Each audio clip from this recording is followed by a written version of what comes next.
timing. Timing, the most important thing in life. You'll hear this all the time, but as you get older, you will find out the truth of that. You might meet your spouse. But why you were in that location, and why they were in that location, and why you said hello, like it's one of these things that the older you get, the more true that becomes. There was a fight in MMA, and the timing could not have been worse. This is one of the biggest fights ever in MMA. Are you ready for that? Demetrius Johnson versus Dominic Cruz.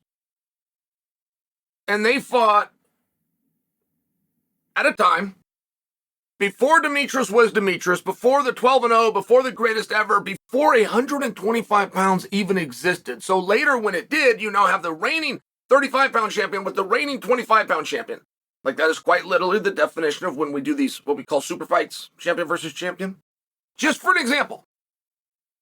But I could go back 1 year, and there was the throwaway. There was a last minute, it was not the plan. The attempt was Israel Adesanya. And it was a rematch, and it was versus Strickland.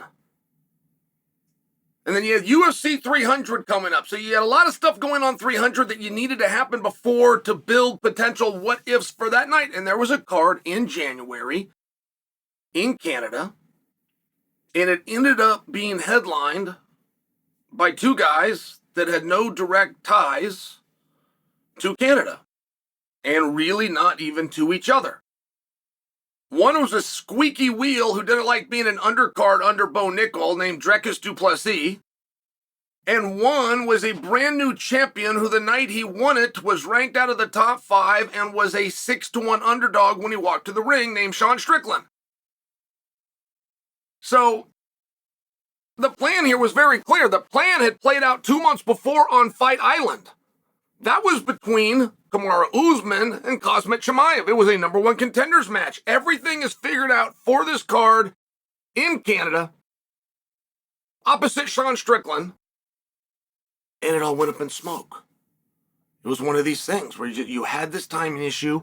Dricus, right place, right time, turns in to a 25-minute war that is very controversial by you guys to this day.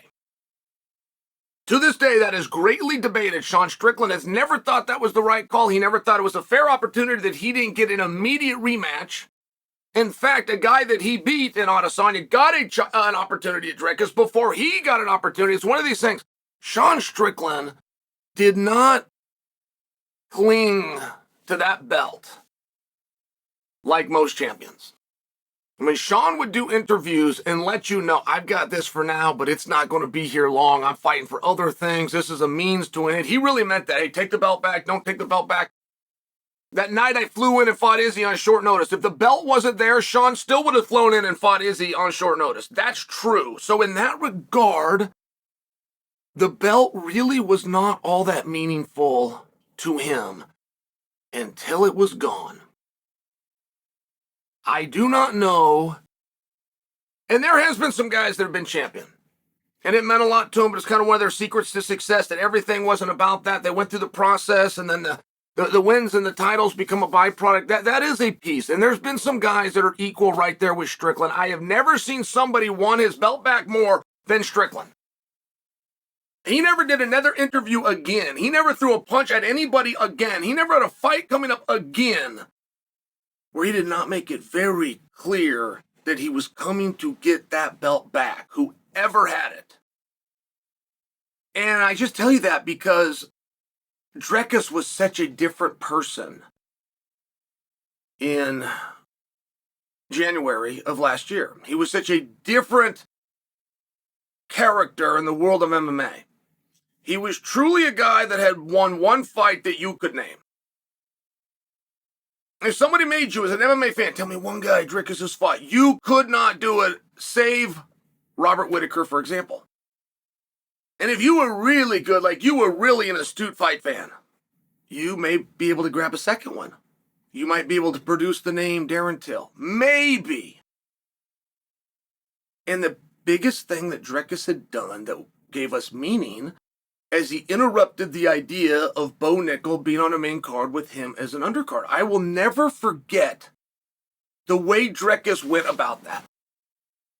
It is maybe the biggest piece of this whole story? Truly? If you have a board of dominoes and they all fall, this was the piece that started that. Not a different fight, not a manager, not an interview. He had a very specific problem. And it was an odd problem. Because it wasn't with his opponent. It wasn't with a signed opponent. It wasn't with what appeared to be a future opponent, at least at that time. He had a problem with something completely different, and it was an opportunity going, in this case, to Bo Nickel, who was debuting. And Dricus simply did not believe we should be on the same card, and you're debuting on a main card, and I'm not. It was the interesting point. And Dricus was screaming this as loud as he could on his Twitter handle, to which I went to and saw.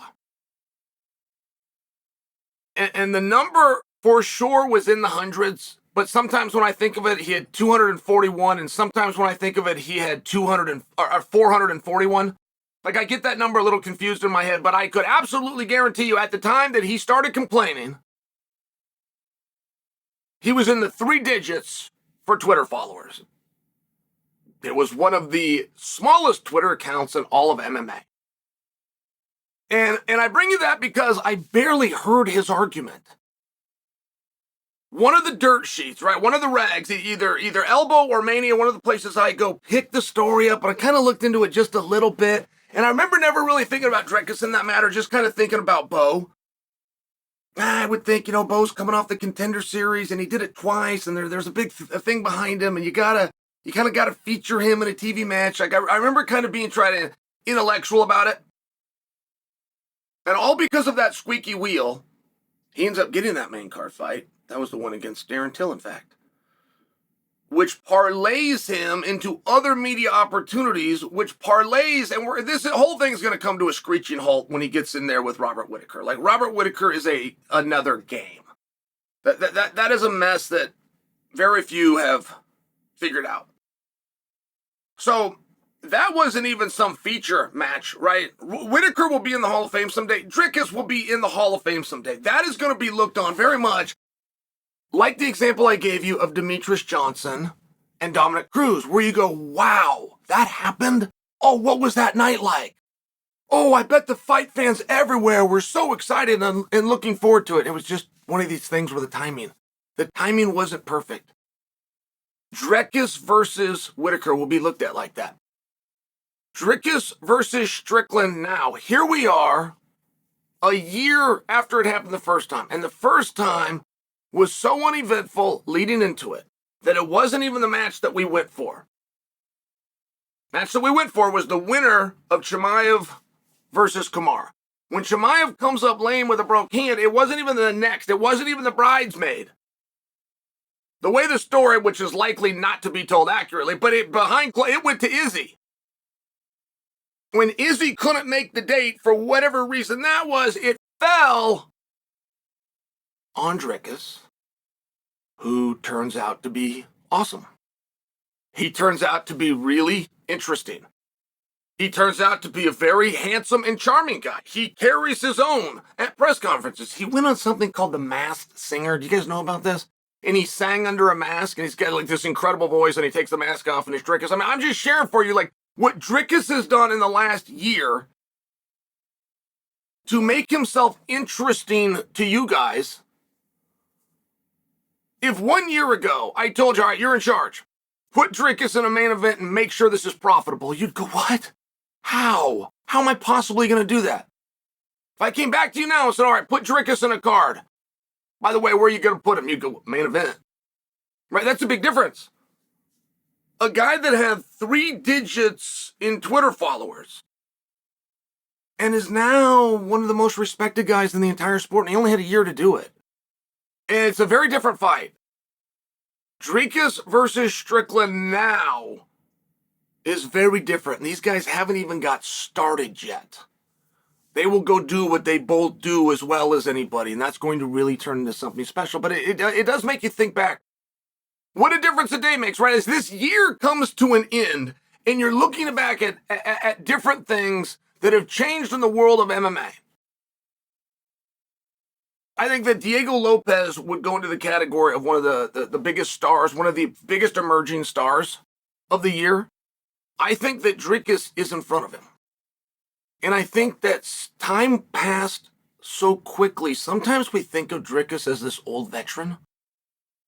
I think for some of you, it's going to be a surprise when you realize he has not been champion, not even for one full calendar year.